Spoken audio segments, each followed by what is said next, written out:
चूहा और साधु। दक्षिण भारत के एक गांव में एक शिव मंदिर में एक साधु रहा करता था। ये साधु भगवान शिव का बहुत बड़ा भक्त था।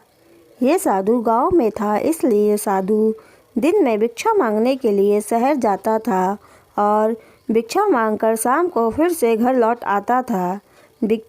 अपनी भिक्षा में से थोड़ी सी ज़रूरत के हिसाब से वह अपने पास रखता था और बाकी मंदिर के रखवालों और देखभाल करने वालों को बांट देता था। जो वह खाता था उसमें से थोड़ा वह बचा लेता था ताकि बाद में उसे खाया जा सके। लेकिन साधु जिस कुटिया में रहता था उस कुटिया में एक चूहा रहता था जो खाने की टोकरी में से खाने को चुरा लेता था। उसे खाना बचाने के लिए साधु ने कई उपाय किए, जैसे कि साधु कभी कभी उस चूहे को छड़ी से भगाने की कोशिश करता या टोकरी को ऊंचाई पर रखता। हर बार अलग अलग जगह पर टोकरियाँ रखता था, फिर भी किसी न किसी तरह से चूहा उस टोकरी में से खाना चुरा कर ले जाता था। साधु ये देखकर बहुत आश्चर्य होता है कि कैसे एक छोटा सा चूहा इतना चतुर और विश्वास से भरा हो सकता है।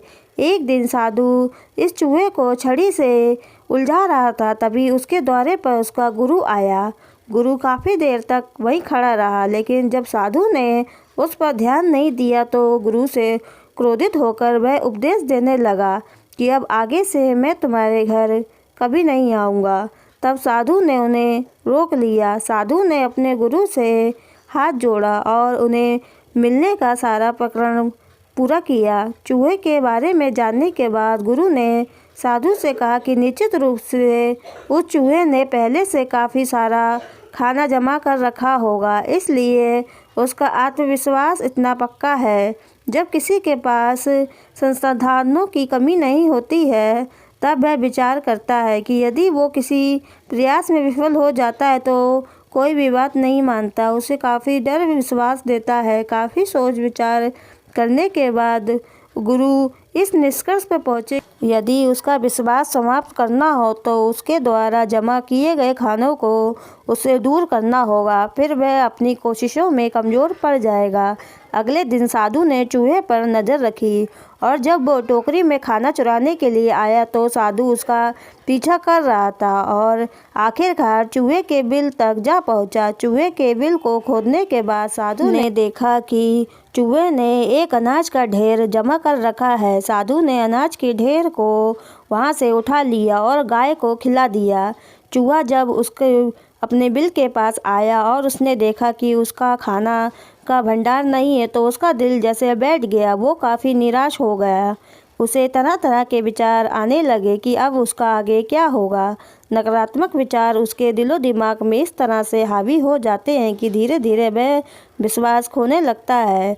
चूहा किसी तरह से अपने आप को संभाल लेता है और फिर से साधु की कुटिया से खाना चुरा के लाने का फैसला करता है। साधु की कुटिया में जाता है और हमेशा की तरह साधु की टोकरी कुछ ऊंचाई पर रखी होती है, लेकिन अब की बार चूहा काफ़ी धीरे धीरे और काँपते काँपते उस टोकरी तक पहुँच जाता है। उसने टोकरी में से खाना चुराया कि वो अचानक वहाँ से फिसल गया और ज़मीन पे आ गिरा। नीचे साधु अपनी छड़ी लेकर तैयार होता है। जैसे तैसे चूहा वहाँ से अपनी जान बचाकर भाग जाता है और उसके बाद कभी भी खाना चुराने नहीं आता है। अगर हम इस कहानी को अपने जीवन के साथ जोड़कर देखें तो चूहे का जमा किया हुआ खाना हमारी संपत्ति और संतुलन के साथ कंपेयर कर सकते हैं। और आपने भी महसूस किया होगा कि अगर हमारे पास जमा पूंजी अच्छी हो तो हमारा विश्वास कुछ और ही होता है, लेकिन अगर हमारे पास कुछ नहीं होता तो हम छोटे गैजेट को भी ठीक से नहीं देख पाते हैं। हमेशा किसी न किसी की सुरक्षा का ख्याल हमारे दिमाग में रहता है और ऐसी असुरक्षा के विचार हमें आगे बढ़ने नहीं देते हैं।